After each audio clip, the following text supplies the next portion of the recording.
Good evening, Isaac. Good evening, sir. How are you? Good, good, good. I see you came dressed for the occasion. I yeah, I'm feeling a little skeletal today. Yourself? Nice, nice. I brushed my hair for this occasion. I noticed your complexion's looking good though. Low light, low light. So I can't breathe. I can't breathe either. Let's take these off. Oh, Oh, well, I think I lost a piece of my earbud inside my ear. Those are not something I'd want to have to wear an entire show. No, no. That's I'll just wear it for an hour. Yeah. Next week. So yeah. let's intro our guest, why don't we? So yes, we've got our Halloween spectacular. Hey, there we go. Joe, how are you doing? I'm great, guys. Really happy to be here. Awesome. Yeah, this is so Joe Stoken, you are with Trick or Treat Studios. How are you doing? Doing terrific. Yeah, I mean, our Halloween game is just released, and we're just getting it into people's hands. And our second big release in terms of licensed IP games after Texas Chainsaw Massacre, which is really kind of what we really wanted to do, was bring some great games out from movies we love. And so this is a really exciting time.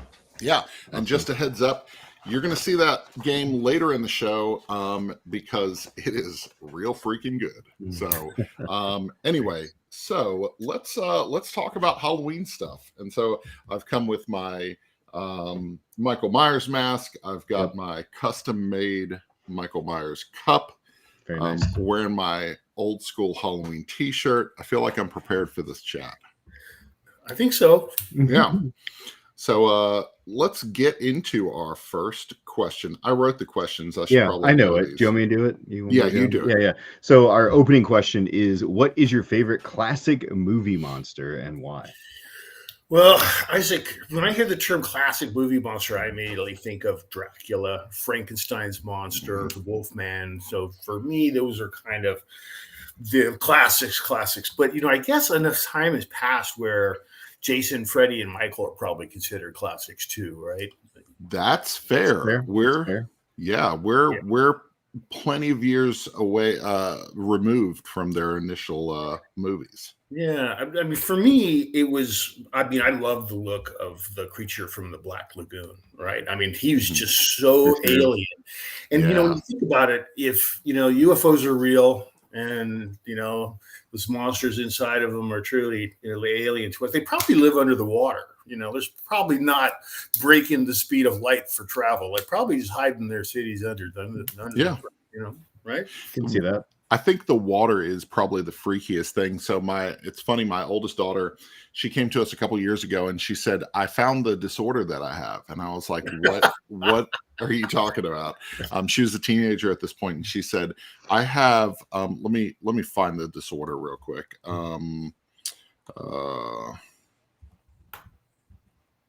Sorry, you talk for a second, Isaac, because this is a real thing, apparently.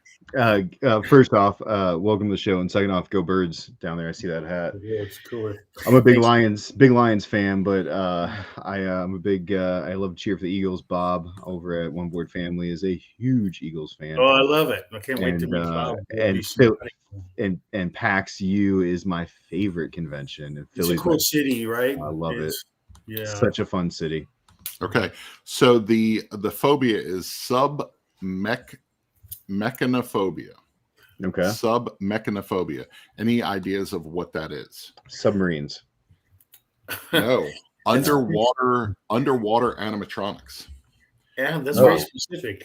Yeah, it's very specific. My oldest daughter has a serious fear of underwater animatronics. No Captain Nemo ride for her. Back in the day. Chance. So I guess to answer the question, and these kind of questions are tough because favorites are so absolute. But if you conclude Godzilla as a classic movie monster, I mean, it would definitely be him, hands down. I never really saw him as a villain, but it's like, hey, you dump your toxic waste into my crib, I'm going to come stomp you, right? That's right. Yeah, he's just doing what he's got to do. He's doing what a monster does. I would have to say Frankenstein, my just finished Frankenstein poster from Mondo is hanging on my wall now. I finished it last night. Over 250 jet black pieces that have no pattern or any way to recognize them. Is it's that super fun. 1,000 pieces? A 1,000-piece puzzle. Yeah, it is. So I would go Frankenstein, but I see that somebody else is going to say Frankenstein, the Frankenstein's monster. So I'm going to go with Dracula. I remember dressing up as Dracula as a kid multiple times. As a kid, just the black cape, the mystery, like jumping in and out of things. Like it was just a cool character. So I saw something that said those that know classic movies know that it's not Frankenstein or it's Frankenstein's monster, but those that really know the story know that Dr. Frankenstein is the monster. He was horrible. So I like that. I love the story. I love both ends.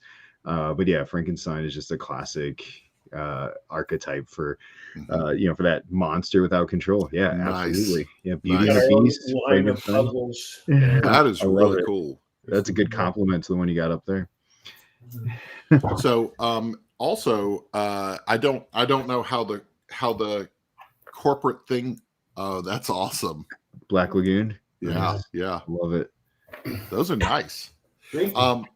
So I don't know how the corporate like structure works or anything, but you guys actually have a I think it was 2 years ago or last year, you guys had a Boris Karloff Frankenstein mask that you guys debuted. Yeah, so we're 13 years old and we've got over 1,200 products. Yeah. We've only just started shipping games last April. And so, it's a new business division for us, but we're growing well, and my particular and specific responsibilities are to the gaming side of the company. Yeah, well, we're excited you guys are in gaming because more horror games equal more fun on the table. So, so talking about board games, what is one of the most tense or scary experiences that you had playing a board game?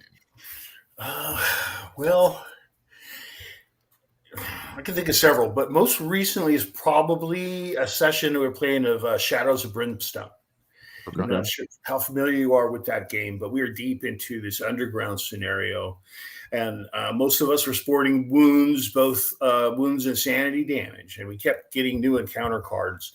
And soon every available space was filled with monsters. And in fact, we had so many summoned and demons had come that you didn't have enough minis. And that game comes with tons of minis, right? Yeah.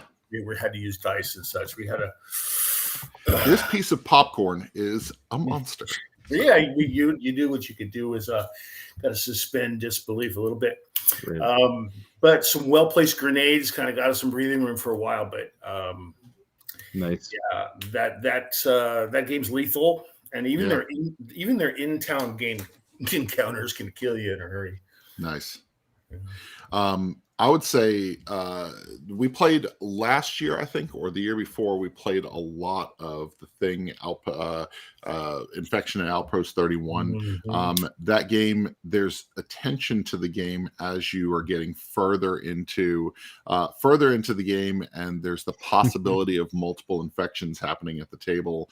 So you're not 100% sure who is still on your side, who is still human, and who is an alien. And that game, there's some real tension in that game. And I remember a session a couple months ago, about 2 years ago, where the tension building up to that helicopter ride was insane, and we got it completely wrong. And so the one person that we were like, there's no chance that this person could be, and the funniest part about it was that person actually had gotten 2 infection cards during the redistribution, and he was the only alien at the table.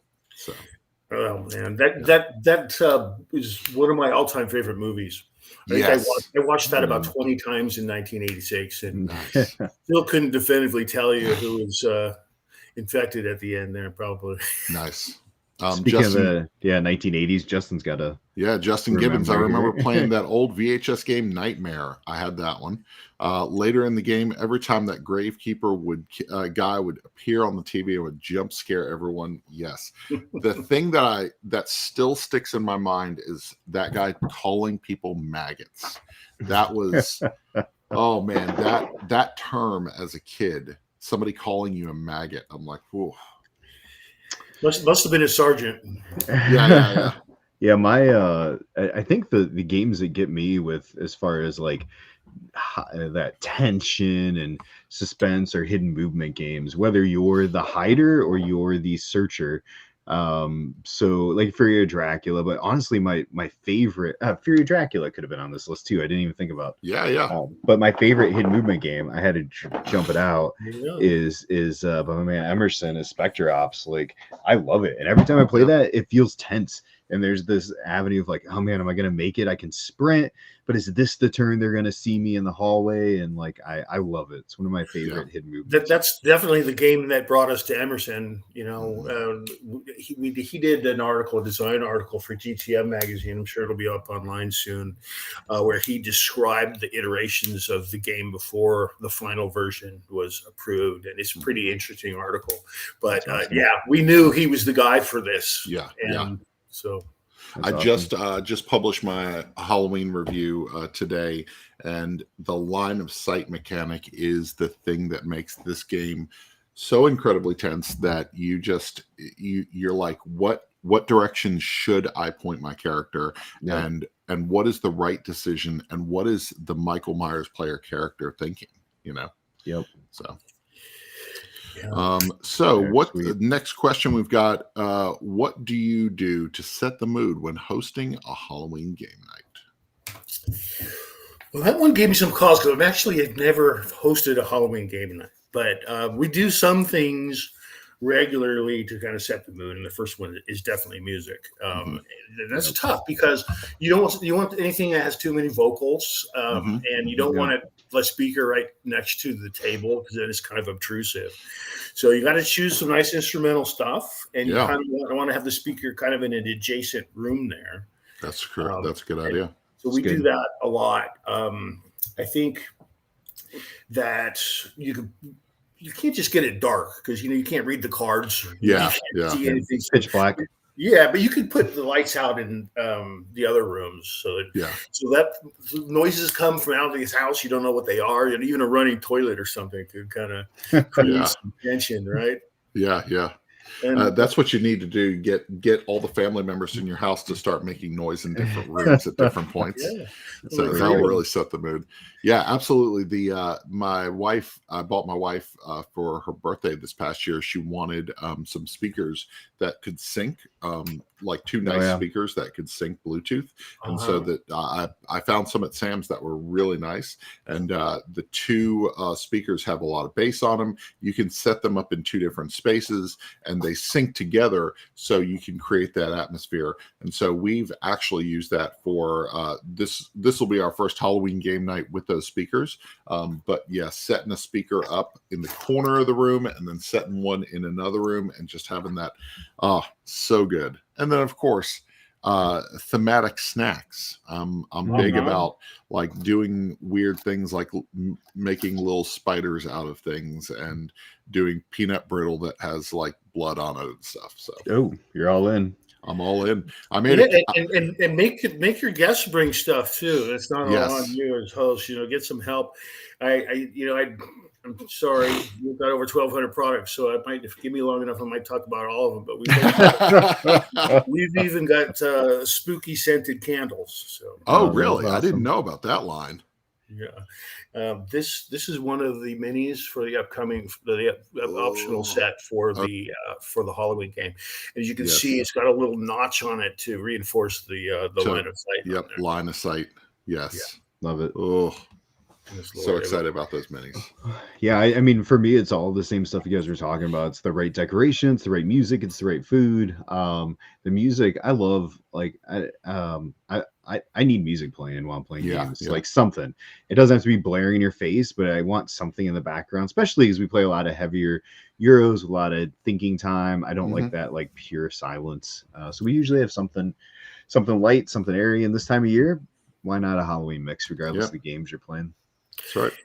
Yeah, so I play with my president Chris, and he gets a lot of his Halloween music directly from Rob Zombie, and he's got just dozens and dozens of hours of Halloween music. That's crazy. And we start playing it right after 4th of July because it's the next holiday. Yeah, so it's valid. I've told Isaac that hey, September 1st is the start of Halloween, man. Yeah, we were talking about that in August. You were trying to decide. Yeah, I was trying to make a case for setting out decorations. Like middle of August. So anyway, that's fair.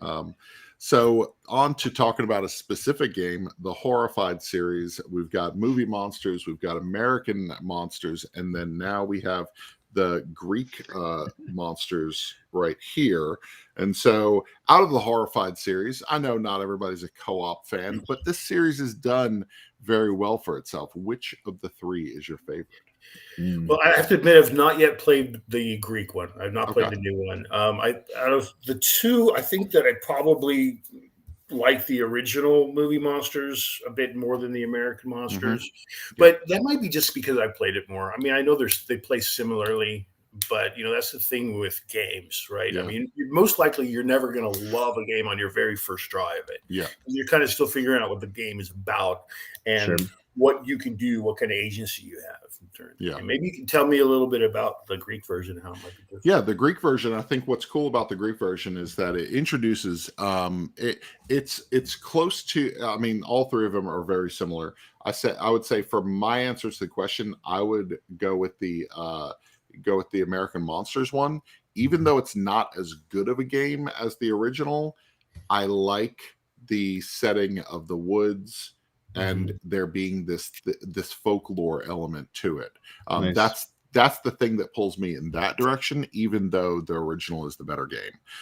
The Greek version actually has these. All the puzzles are unique; they all feel really good. But there's these three different. What are they called? Mazes or something like that. There's three different challenges that have to be met, but they're kind of mixed up on the board. And like if you went up against Medusa, that's not one of them. Anyway, one of the creatures will make you have to go through that challenge that's on the board. But first you have to find the right challenge that matches. So there's a little bit of a finding the right challenge and then defeating it. I might have to check that one out. I was a huge Greek mythology head when I was young. Yeah, that's the one that I connect the least with, because Universal Movie Monsters is like, I've got posters of the original movie monsters, but Greek mythology is my least favorite of the three. But the game plays really well. It's fair. So. I have not played any of them, so all right. That's why you're a terrible person. You could teach me these games. You don't teach me any games. You're still not a Cowboys fan. Oh my gosh, no, not even close, sir. That's hilarious. That's good. Yeah, I mean, ones I'd be interested to try. I just never have had an opportunity to play them. That's right. So, trick-or-treaters are stopping by your house in a week. What is one candy that they would find at your house, and what is one candy that they would never find at your house? So, I like to give out the lollipops, especially those blow pops that have the gum in the middle. Absolutely. Yep. Blow pops are awesome. And that's because, if there's some left over, I'm not going to binge eat those. Yeah. It takes a long time. Yeah, and, that's a good point. You're giving out a lot of enjoyment in terms of time to consume the whole thing. That's true. If I went Reese's peanut butter cups or something, I would eat the whole bag before I went to bed. So yeah, you can't do something you like too much. But I absolutely, this is very strong the way I feel about this. I hope I don't offend anyone, but my personal opinion is that candy corn is meant to be seen and not eaten. Candy corn is hot trash. It's not great. Hot trash. And listen, anybody who says differently in the comments is getting banned from whatever channel you're on.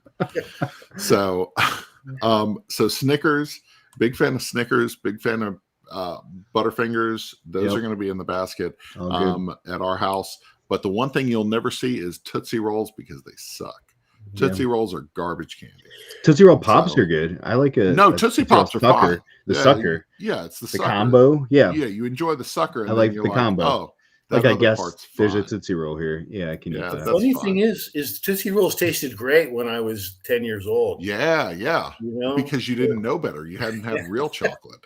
So that's very true. It's trash chocolate. It's like, hey, what's that runoff happening? Oh, let's make those into Tootsie Rolls. So. Yeah, I don't love Tootsie Rolls. I'm right there with you, but even more don't love is Almond Joy. Not a fan. Almond Joy is so good. I just don't like coconut at all. So those are the bottom of the. None of the kids like it. My wife doesn't like it. I don't like it. So they were the candies that were still around months later that nobody's eaten, and we're like, let's put that in an Easter egg for Easter. Ship them to Ryan. I'll give you my address. I'm right there with you, man. Coconut is going to ruin it. It's like having too much onion on your sandwich, and then all you taste is onion. Yeah. What is happening? This entire talk has devolved into all the things that I love that you guys hate. But the thing I love and the thing I want, and I yes, if I have too many Reese's peanut butter cups left, I'm gonna eat them all. Yeah. But I try to get enough. I try to pass them out, and by the end of the night, I'm like, just take 3, 4. Leave me a couple. I'm gonna eat a couple while I pass them out. You need a couple. But that's when I want to hand out. That's when I actually enjoy giving out. We have a question of the day trivia thing on our wall. I put it up every day at work for patients, and they like kind of answering questions while they're there. And today's was about candy corn, and the question was, what was the original name of candy corn? And a couple people actually knew it because it wasn't peanuts. Not packing peanuts. It? Yeah, it's chicken feed. Okay. That's what it was. That was marketed as. So okay. Kelly says, I saw this one today, which you probably can't read it, but it says how to eat a candy corn. 1, open the bag. Yep. 2, pour candy corn into the trash can. 3, eat a Reese's peanut butter cup. There we go. Perfect. That is just the right way. Kelly says, always hand out Heath bars. We'll never have Baby Ruth. Heath bars are great, Kelly. Yeah, they are. Really good. So I will tell you, Kelly's in agreement. No coconut. What is wrong with you people? So I will tell you something. The toffee, what is it? Toffee Oreos. There's too much toffee. I mean, Heath bars, perfect amount. The toffee Oreos, too much. I can't even imagine. Yeah. So you can leave the next 2 comments off. That's fine. Okay. I won't show them. I'll just read them. Hank says candy corn is the Detroit Lions of candy. Detroit Lions are 5-2. Thank you. Almost as awful as Isaac. Yep. Thank you, Derek. So's Miami, and they haven't beat a team with more than 2 wins. That's true.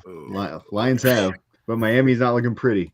But you missed sports chat by 2 weeks. 4 weeks ago. Come on. You just missed sports. Come on, guys. Your sports are getting into my Halloween. We had Derek on. He was he was sports adjacent, so we put him on.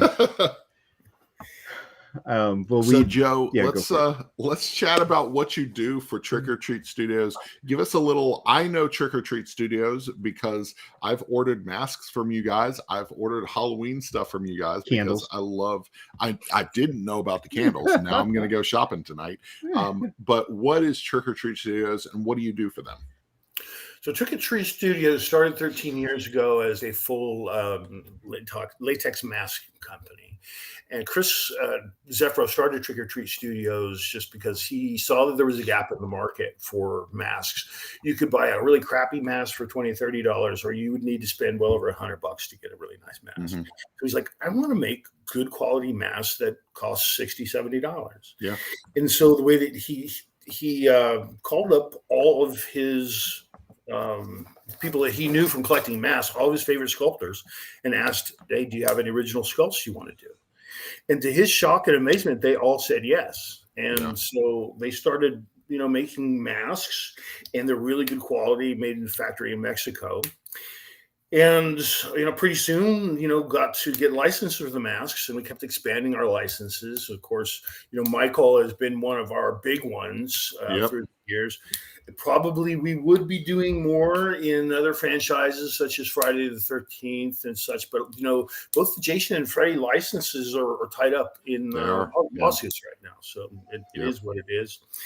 And so then eventually we got into expanding into props and costumes, and then into collectibles such as action figures and dolls and just tons of other stuff. And so here we are. We've always been a gamer. I've been in a gaming group with our president, Chris, since 2000.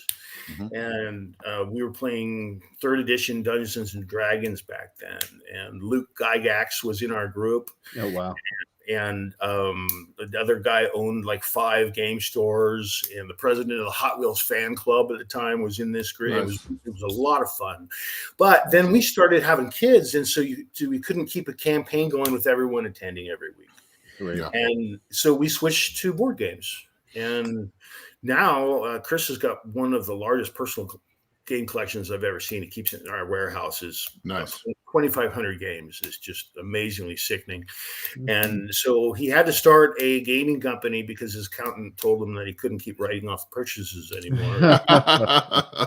So we went about that the exact same way. I wasn't on board yet, but Chris called up all of his favorite game designers, and he called up Emerson Matsuuchi. He called Richard Garfield. He sent an email to Richard Lanius. He reached out to Bruno Feduti.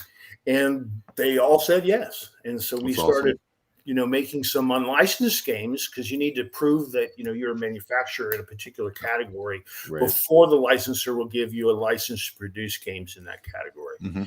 So, we did that, worked with Reiner Knizia and others. And now our licensed games are here, and they're really proven to be a hit. Our whole design philosophy for the licensed games in particular is to make games that are true to the source material and that are not so complex or weighty that fans of the franchise would be disenfranchised by it. So, something they can learn to pick up. So we're definitely targeting 2 to 2.5 on the complexity scale for these games. Yeah. Very important for us, though, not to just have some cookie cutter game we're putting on top of the same game on the same IP. IP. We really want to make each game as true to the source material as possible, but make it its own compelling experience. And that's the approach we're taking to work with our designers for. Yeah, that's awesome. Very cool. So you kind of gave us some insight into your background in playing games, and like how you've always been a gamer. So how long have you been in this role, and what are some things that I know that you've been to a couple conventions at this point. So I've been in this role for over 2 years. We go to all the major trade shows, including the business to business shows, like Gamma and things like that. And so it's been my personal responsibility to build out our distribution network and to work with localization partners and stuff like that. I communicate upward to the rest of the company what's happening, and I manage the other game employees, and will interface with a lot of the talent we hire for art and for design, and a lot of other stuff. Trade show planning keeps me busy, but that's the most fun. Get out there amongst the fans and do the demos and see what they think of the games, and that's really, really super cool. And now that these licensed games are coming, we're just having so much fun, and we've got more on the way. I think that Ryan was showing our website, so you saw some of the stuff we've got upcoming that we're showing to pre-order on there. Yeah, you guys announced Chucky while you were at Essen, right? Yeah, a little before that, but it was, it's great because Banana Chan and a couple co-conspirators of hers, and she wrote this narrative-based kind of game where there's so when you play, there's really 2 phases to each person's turn. There's an investigative phase, and then a conflict phase. And you will score victory points based on how you do in each of those phases. And so it's a competitive victory point game. Nice. But it's got a lot of narrative storytelling. It's this one, as opposed to the Halloween game, which is really supremely focused on the setting for the first movie. This one kind of takes elements from multiple movies. Okay, yeah. You've got a lot of material for Chucky now with 3 seasons of the series. You've got so many movies and so many offshoots. I mean, it's a wealth. Yeah, chances are, if you've seen like the full size Chucky doll, is probably one of ours. When we kickstarted those, and those like $2 million, just these huge $400 Chucky dolls are just amazing. That's wild. And then coming also will be our Universal Monsters Unchained, officially licensed Universal Studios game. And this one is another one. We went right after a designer of a game we thought that might be similar. So we talked to David Gregg, who did Nightfall, who had put this twist into his deck building game with different chaining mechanism that we really thought was clever. And so that has been integrated into this version of the game, and that's going to be coming up, available in the next 2 months as well. That's super cool. Yeah, the fact that you are working with Universal on that level, I'm super excited about that. You'll see it in a minute. One of your other games that has a similar theme. I'm so excited that there's going to be some really good Universal movie monster games coming out. So, so those, we're really excited about those. I can tell you guys also that we are doing Rob Zombie's House of a Thousand Corpses. Nice. Really? And that one is not up yet for pre-order. We're probably going to be kickstarting that one. Rob told us we can do it, but you have to play the part of the bad guys. So in this case, so you can play Captain Spaulding or Baby or Mama or something, and you have to go and capture the cheerleaders, keep them from escaping. It's just really super fun. Okay.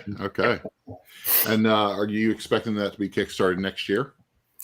Possibly, yeah. I think we're talking about kickstarting that early next year, with maybe one before it. But when we've got a full slate of games, our schedule is just packed to the gills. We're doing another Knizia reskin. This one is based on one we did an earlier one, Nightmare Productions, which was based on Green Factory. He's got your candles up. Oh, you go. Yeah, I mean. You got fear fresheners for your car. Oh man! So just a heads up, all you candle heads out there. I know that's why you came to the show. Oh, that's 100%. That's that wick. That's that wick that crackles. That's that crackling wick, right? That wooden wick. Do you not know? Adds to the experience, right? Yeah. So if that's that crackling wick, I'm about that life. I'm just saying. That I know you guys don't know this side of me, but I'm super into knitting and I'm super into candles. So just a heads up. Welcome to Candle Chat. We got some hot takes. We got new games from Trick or Treat Studios, and we got weird personal facts about Ryan. That's what you came for. Yeah, crackling wick. Welcome to the chat, Chad. And we're not even talking about John Wick. Not yet. So this is City of the Living. This will be coming early next year. Okay. And this is Let me another get that big screen right there. Another Knizia reskin. Ah. And as you see, these guys are trying to build their fortifications to keep the zombies out. So the zombie apocalypse has happened, and you are trying to rebuild the society, which largely, you don't have electricity. Fuel is kind of the monetary unit that is traded around. You have to scavenge and find everything you need in order to build your compound to keep your people safe. This game was originally published by Reiner in 2013, I believe, as a game called Prosperity. Ah, okay. I've heard of that one. I haven't played it, but this is a super fun game. Nice. Hank saying Ryan is an 80-year-old woman. Yep. He probably puts those candles right by the bath, right? Yeah, man. Dude, I can't fit in a bath. I'm 6'6", man. And they have the soap you can add in. Ain't no bathtub can fit me. So anyway, Michael Myers soap. That's sad. Michael Myers soap. It's right there. Oh, hold it. You have Michael Myers soap. Yeah, it's right there too. What the crap? I'm going Christmas shopping. I forgot about our soaps. Yeah. What? We really are. We probably would never want to use that though, right? Because that would. Oh man. Just because you'd the sculpted soap. Yeah, man, that's nice. Bob the Ghost. Bob the Ghost. Poor Bob. We've got some interesting products, I will say. I have not dug into that part of the website. looks like I need to make some Christmas lists after this,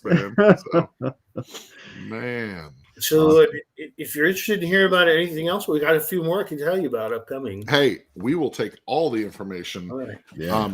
Go for it. So we're gonna stop showing soaps. Yeah. So did any of you guys like Arkham Horror? I've never played it. Never played it, but I'd be into trying it. So we approached Richard Lanius and we asked if he could do a similar kind of cooperative adventure type game with different scenarios for us. And he has got this game that he's developed titled LA1, which is kind of set in a post-apocalyptic Los Angeles where the rich live above the clouds with their android servants. And, it's kind of, it's definitely, a cyber noir Blade Runner-esque kind of a thing, right? Yeah. So, you play part of a detective agency. The mutants live in their warrens under the ground, and it's just going to be a huge game.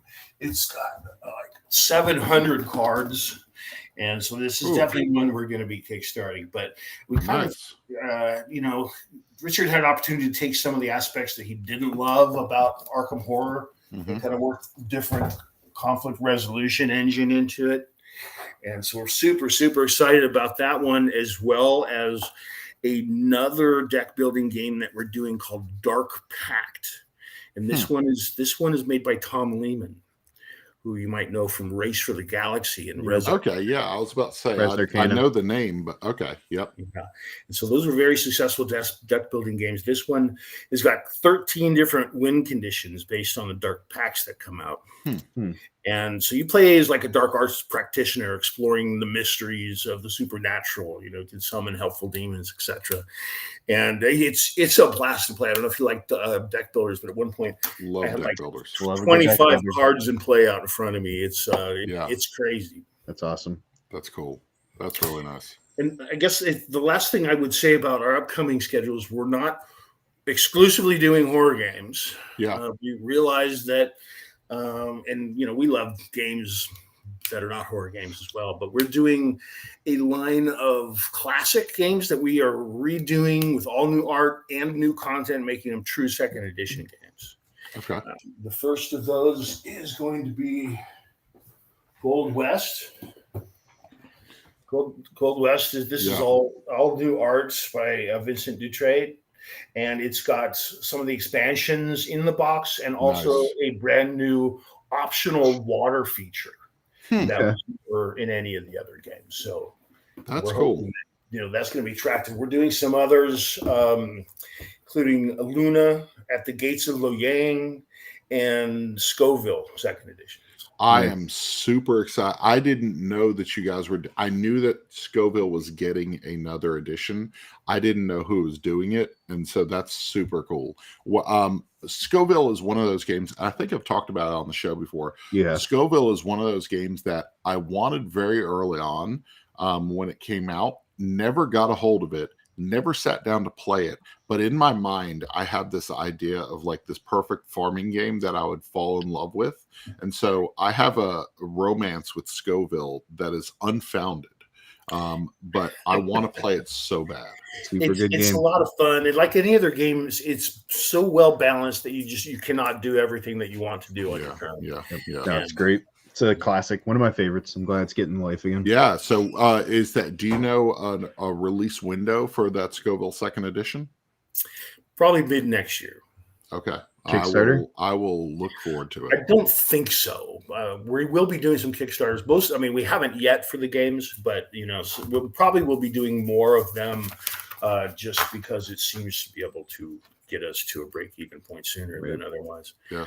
But, that's for the exciting. most part, we're still going to be supporting our distributor channels, with some exceptions. Awesome. That's awesome. It's cool. So I'm really excited about that, and frankly, we've got another dozen projects that I can't mention right now. So yeah. Hey, we got lots of good stuff. So yeah, this is super cool. And hey, anytime you want to come on the show, we're here. You can drop all those sweet bombs of of wonderful games on this show. Could even come on Ryan's podcast that he hasn't if put you out. mention the podcast one more time. So I have one episode of the podcast that I haven't released, and I have two, but it's the one with Isaac because I'm just lazy. So, I see. So he's like, "Come on, man!" We recorded it 6 months ago. He's brought this up 3 times now in the last 2 weeks. Yeah. Yes. Oh yeah, it's gonna keep going until. Well, I'm sure anyway, all the content is irrelevant by now, right? Yeah. Oh yeah, we probably talk about Easter. Yeah, it's probably on the show. We're probably like, "You looking forward to Easter with the family?" I'm sure we did. It's the new century. What do you think? That's how it starts. Exactly. So I just realized I was giving you guys the boring view of my office. I gotta show you what that is a very different view. Nice. Well, we got all of our games, including all the box covers, the original promo prototypes for all of them. That's cool. Bunch of other crap, including that's awesome. All the things, key games I've got on to play in the short term list there. Nice. That's awesome. That's very awesome. Chad, thanks for tuning in for that. It's a special special title to this week's show. Ryan's Soap. Welcome to Ryan's Soap and Candle Extravaganza. Hey, I'd start that podcast. The Halloween version. The Halloween version. Yeah. So actually, what we're actually moving to is my favorite part of our show is the Game Chat presents Pick 5. Pick 5 this week is going to be 5 games that you'll bring to a Halloween game night. Mm-hmm. And so, as we've said in the past, these are not the best 5 games. These are not the only 5 games, not even the top 5 games. These are just 5 games you would choose to bring to a game night around Halloween. Let's see what we got. Yep. All right. So just one at a time. First of all, just one at a time? Yep, one at a time. We're going to go clockwise around. Well, before I start my list, I will say I did change one of mine after I saw one I forgot about in your promotions graphics for this, but I'll tell you what that is when it comes up. First one on my list is Mansions of Madness. It's a great game with the app on a tablet. It's really challenging, and you can kind of choose one scenario for how much time you have, and I really like that. Always have a lot of time playing that game, win or lose. Nice. Love it. My first one's going to be Werewords. Werewords plays in 5 minutes. It is a lot of fun to play. The teenagers seem to love Werewords, and since I've got 3 of them, this one is an easy one to hit the table. Just about every time we have a big group of people, somebody says, "Hey, where's Werewords?" And so this is a must for Halloween game night. And you say their words, right? I hope. Their words. I'm sure Ryan did not tell you that we usually show off the games. So I did. I put it. Oh, in did the you? I did. I remember. We usually forget. We usually forget to tell people. Mine's going to be from Keymaster Games, and that is Campy Creatures. Great bluffing, deduction. We've played this like half a dozen times in the last week. This is the time of year I get it out. I was recently thinking, like, man, to have like a Christmas or a Halloween game. Makes sense because people are bringing it out. I can't wait to play 12 days. I love 12 days, but I only play it around Christmas. But I play it every year around Christmas. So you look forward to it. It's got some. The artwork is so fantastic in that game. Yeah. Super good. I tried to hire that guy for one of our upcoming projects. Unfortunately, he said he had no bandwidth and couldn't do it. But, gotcha. Yeah. Good stuff. Pick 2. Right, pick 2, Dead of Winter.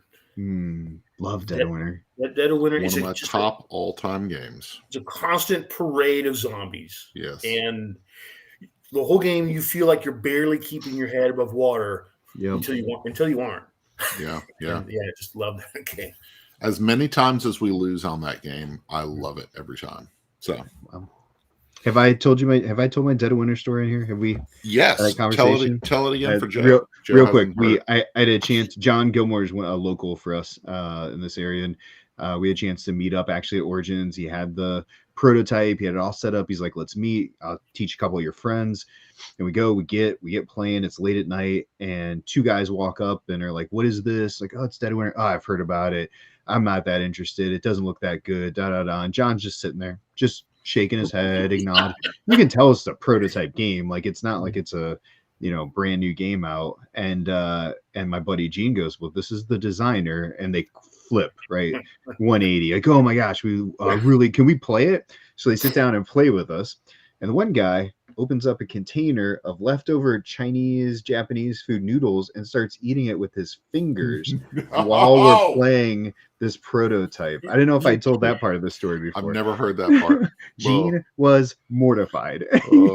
He kicks me under the table. He points over, and I'm like, I don't know what to do. And so he's wiping his fingers in between turns and grabbing pieces. And this is why I sleeve my cards, by the way. There we go. I mean, John was super nice about it. He didn't like say anything, but I just, afterwards when I left, I'm like, dude, he's like, I don't know. You just never know. Yeah. You got to laminate everything. Yep. So. That's true. My pick number 2, I thought along the lines of you're going to have more than 4 people. So most of mine are more party-ish leaning. This is Monstrosity. This is the drawing game that people who hate to draw actually will draw. It's silly, it's fun. We brought it to a friend's house. We had 8 people playing it the other day, had a blast with it, and everybody's creatures just look so weird and disturbing, even if they're stick creatures with big teeth. This is a fun game, and on top of that, how old is that one? This one's 18, 19. 19? Yeah. It's who's the company? It's Deepwater. Yeah. Deepwater Games, and they've got multiple expansions. A robots expansion and another expansion I can't read because I'm blind. Yeah, really enjoy that one. There. Right here. I feel you. That is truly horrified situation. Noodles with fingers. Yeah. This is a fairly new release from our friends over at Lucky Duck Games, and that's Cosmoctopus. This is the story of trying to summon the octopi, the cosmic octopi. Henry Audubon did this one. It's fun. It's light. It's silly. The style is very similar, actually, to Campy Creatures in the artwork and some of the cards. And there's a co-op version you can play with a like a Cthulhu detective. It's a lot of fun. One that again fits the theme, fits this season. Yeah, and don't be afraid to have fun. Games are supposed to be fun. They're not supposed to all be serious. Yeah. Chad's got his list in no particular order: Mysterium, Fearsome Floors, One Night Ultimate Werewolf, Ghost Love Candy 2, and Horrified. If I'm going to play with gamers, then Nightfall would make the list for sure. And Campy Creatures. Yep. Mysterium seems to make its way on a lot of these lists. Yeah. I actually, so hear me out. I really like Paranormal Detectives from Lucky Duck Games. It's a little strange. There are all these little things that you're using you're the ghost and you're trying to say how you died, and you're using rope, and you're making people write with their hand. It's really weird, but it's a lot of fun. So cool. Number three. So this is the one I switched out because I forgot about the Bloody Inn. And the Bloody Inn is so much fun. Where's my copy? There it is. No, yeah. This game is behind your microphone. There it is. Is just crazy, right? I mean, you're just in this house and you're trying to compete who can kill the most influential dudes. Yes. But you gotta bury them before you get busted by the cops, which are there a lot. Yes. And there's never enough moves to bury your kills. Never. It's just completely insane, and I love the artwork. Story of my life. Yes. Yeah. So if you need some advice, hire Weberson Santiago for anything, and I'll buy it. So right on. If Weberson's doing it, it's getting my money. Yeah, you're a big fan of that one. Love it. So Justin Gibbons' most overlooked Halloween game, City of Horror. I've never played a zombie survivor game that captures the social navigation mechanism as well as this game. Interesting. Very nice. I have not played City of Horror. I need to check that out now.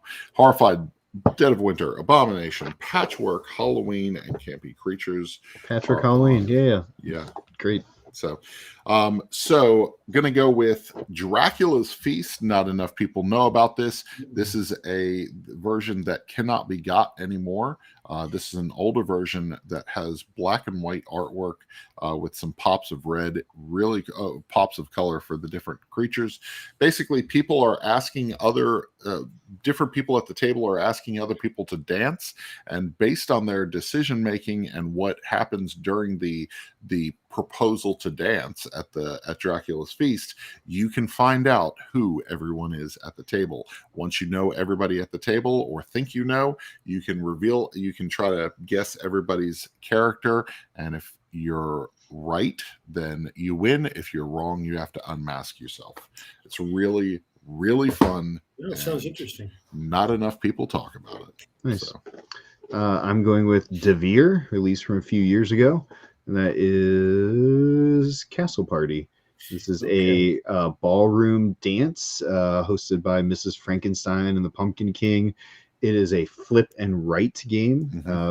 With one of my favorite things when somebody does any type of roll or flip or what have you is vinyl boards. Oh, sweet. But yeah, it's a very tight little polyomino game with some card flipping to draw the shapes in. So great game. Devere cannot do wrong in my eyes. Chad's having a crisis of identity here. Last Night on Earth was the game that really got me into the hobby, and the reason my initial game group got started so silly and fun. That's another one I would bring. Sorry, I can't choose 5. He just went back in the comments and said, "Oh snap, Bloody End, just played it a couple days ago." So he has no clue what's going on. Yeah, he's it's tough to make a list of only 5. He's bringing 20. Yeah. I mean, I've got some that have been big games that I just haven't got to try yet, like Abomination, Heir of Frankenstein, or My Father's Work, or Gollum. My Father's Work is so good. Yeah. Skip Abomination. Surprised you didn't put that one on. Well, we're at a Halloween party. Yeah, that's fair. So, yeah. All right. Number next, 4. Joe? Number 4, Joe. What do you got? Okay. So I mentioned this one earlier, Shadows of Brimstone. You don't not traditionally think Halloween, but it is really kind of a scary game with kind of weird supernatural elements to it. And it's got tons of cool minis and these really wonky rules. And yeah, again, like with Mansions of Madness, you can choose a scenario that kind of matches the time you have available for it. And I think that's the really cool modular nature of it. I'm going for my number 4 pick is Creature Feature. This one plays up to 6, which is really cool. Oh, that's nice. This is a Trick or Treat Studios release, Richard Garfield. It's got a really cool bidding, like a bluffing mechanism, where you show one of the 2 creatures that are going out for the movie roles, and you're not sure what the other one is going to be. Each one, kind of like in Campy Creatures, they have different abilities and stuff. So you've got some different scoring mechanics and things like that. And you can bluff your way into a victory by kind of forcing people to say, you know what, I don't think I have a strong enough stable of characters, so I'm going to back down and take the lesser movie role. Yeah, and you can still get points if you fold in that game. It's really exactly. And it plays 5 and 6 wonderfully well. Yeah. In fact, I think it really shines at the higher player count. Yeah, we played it. I think we played it 4. We played it 3, 4, 5. We haven't played it at 6, but I've enjoyed it every time at 5 and 3 most of the time. Yeah, it's definitely better the higher player counts. We did tournaments with 6-player tournaments at Gen Con and had a lot of fun with it. But one of the other things I love about that game is the artwork by Terry Wolfinger. Yes. So oh man, the artwork. We brought most of the artists that we've worked with so far came from the horror industry and hadn't worked in gaming before. So I'm really excited to get them some new fans. That's awesome. Yeah. My number 4, if we're going party game, I've got to get one that plays up to 8, and I'm going to bring Medium from a good friend of the show, Mr. Nathan Thornton. His first game, I believe. Yeah. So Medium is a great little mind reading party game. And I think it's 8, right? Yeah. It plays up to 8. Yep. Highly recommend this one. Storm Chaser games. And just throwing it out there, if you have something to represent tokens, you could take multiple decks and have 8 people playing there, 8 people playing over here. Yeah. You play 16 people in 2 different spots if you wanted. You just got to have a way to calculate points. But I it's like it. we're having a Halloween party this coming weekend, and that's going to be at the party. Perfect. Awesome. And number 5. So I tried not to make this list all of our games, but I would definitely choose Halloween just because everyone here at the office loves playing it, and we can get that feeling of dread here at the office in a conference table when you don't know where Michael is, and you hope he's not next to you, and you can't communicate what cards you've drawn because Michael's sitting right there, and he's going to hear you, and then he pops up and stabs your buddy in the neck, and it's just so much. Yes, perfect. I love it. This was my number 5 game. Halloween is. So yes, Isaac, you know my love for this movie. It's your third favorite franchise ever. I love Halloween so much, and so it is to have a game that's really good, and like kind of a fan. I don't know. There's a lot of fan service in this box. I really like it. I like the art style more than when I saw pictures of it. I say that in my review that published today that I was not a fan of the original 70s baseball card style cards. But when I actually got them out of the box, I was like, no, I like this. This is the right decision. I was very surprised that I flipped on that. But Halloween is so good. I taught my sister-in-law how to be Michael Myers this weekend, and she stalked us around the board. The terror of going out a window and knowing that she's behind me because I knew what she was thinking, and then telling my nephew to come up behind me and look at her, and her having to reveal herself. What? It was so good. We literally fight over who gets to play Michael. Oh, it's so good, and you've got to switch it up. You've got to make them guess where you are. Oh, my number 5 is my most played game this last week at home at game night. That's Ghost of Candy 2. Yes. Danny Devine loved it when it was part of the Steve Jackson Games setup. I used to do demo stuff. It's kind of one of the first things I did was join their demo team. And then when Chad got a hold of this and they reworked this so many new characters and the artwork on these kids and the inside jokes and the banana kid from Arrested Development is my favorite. Yes. There's just so much good in this box. It is a family friendly 2 to 6 players. This has been like a play after dinner for us the last few nights, just my wife and son and I, and it's light, it's fun, it's silly. I will always be a shill for 25th Century. We are well aware of this, but this game is super, super good for this time of year for light family fun. Highly recommend it. That's right. I gotta say, I love your list, Isaac. I think probably the guests that go to your party would have the most fun. Hank says Dead of Winter, Horrified, Betrayal at the House on the Hill, Ghost Love Candy 2, Deception. Then we've got a top 10. Justin is doing it. Justin's rolling it. Yeah, just going to cover up all our faces. Haunted Mansion, Call of the Spirits, Court of the Dead, Horrified, Abomination, Bloodborne, the board game, Scream, the game, Cthulhu, Death May Die, My Father's Work, yes, Mysterium, and City of Horror. I got to look up City of Horror. I don't know anything about it. So. I don't know that one. Awesome. So, and Justin Gibbons is ordering Halloween as we speak. There we go. So, thank you. Get that order in, man. We like to end the show with a what have you most recently been playing? So what's hitting your table? What are you enjoying? Other than the games we've just talked about. I mean, as a publisher, you tend to drink your own bathwater a lot, right? Why couldn't we say Kool-Aid? between testing and demos, you're doing a lot of your own. But I am in a weekly game group. And we play games. Ones that tend to come up again and again in the past couple of years have been Blood Rage. We love Eric's game. We love 51st State, and That one's good. A lot of fun. We go back to The Godfather a lot. We've been playing 10 Penny Parks lately. Oh, yeah. 10 Penny Parks is good. Yep. It's a fun game, and we're good friends with the folks over there. And then then we play some staples too. We'll play Ticket to Ride. I love the European version. We'll play Dominion when we only got a little bit of time. Nice. Here at the office, sometimes just for a break with Chris, we'll bust out Ascension, Keyforge, or Shards of Infinity, and just have a nice little break. Isaac, you're killing me. I know, really. People are going to watch this episode and they're going to be like, I'm just watching for Isaac. I want to see what he's doing with the pumpkins. Like, I don't know what you're talking about. I'm also in a weekly 5e campaign, and it's a huge hack and slash affair. And if you want, I could spend the next 24 minutes describing my character. There we go. Thunderworks. Yep.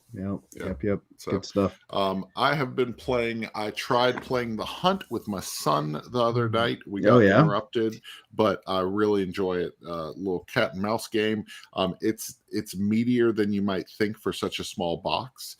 This one's from Salt and Pepper Games. I'm really interested in trying to play that with Erin when she gets feeling well. She's a little under the weather today, and then Sea Salt and Paper. Sea Salt and Paper is very clever card game, and it plays just as good at 2 as it does at 4, which is surprising, and that's why it's hit the table like 20 times. Yeah, that's awesome. Love that. So upcoming Kickstarter from my friend David Bach is Rocket Ranchers. He's been talking about this one a little bit online. It's got some crazy artwork in here of different cats. You're herding cats in space. Nice. So it's kind of a grid layout, set collection of cards. It's light, it's family friendly. It's a perfect light game for us in the house. And we've been playing a lot of Keep It 100 that you talked about last show. We really enjoyed.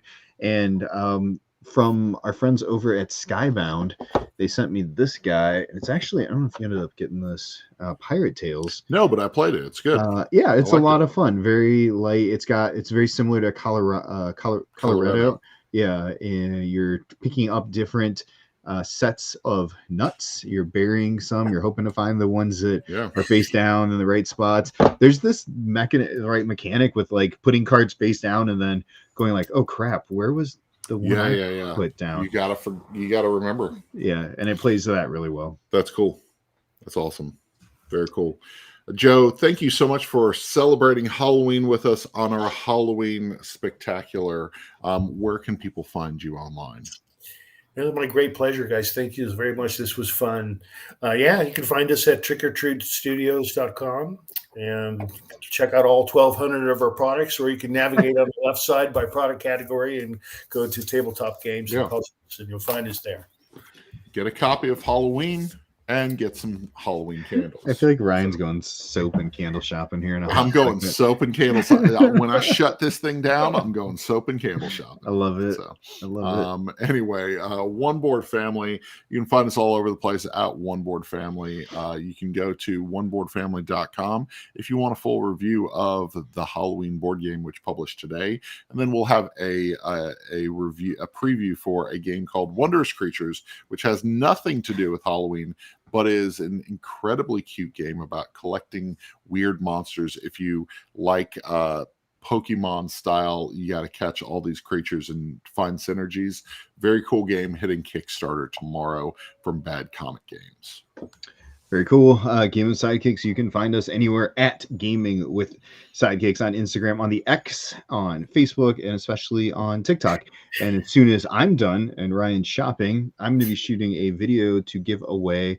We've got some great promo tiles from Flamecraft, from the original publisher of Flamecraft. These are they're rare medium. They're witch dragon tiles. They're only being given out to content creators to give away on socials and whatnot. So we're giving this away on TikTok, and I got like 10 of them to give away. So be doing that soon. Very cool. Awesome. Joe, thanks to everyone, including the Cowboys fan. Appreciate it. The one Cowboys fan. Just Justin. The one. One guy. Yeah. So, oh, and a reminder, I'd forgotten about this. You can find Ryan on Pinterest for all your soap candles that's right. and potpourri needs. 66 Ryan Oh, at candle.potpourri. jeez. You guys are terrible. So anyway, Joe, we hope you have a happy Halloween, and we'll catch you next time, okay? Perfect. Thanks, guys. Yeah. See you, everybody. Thank you.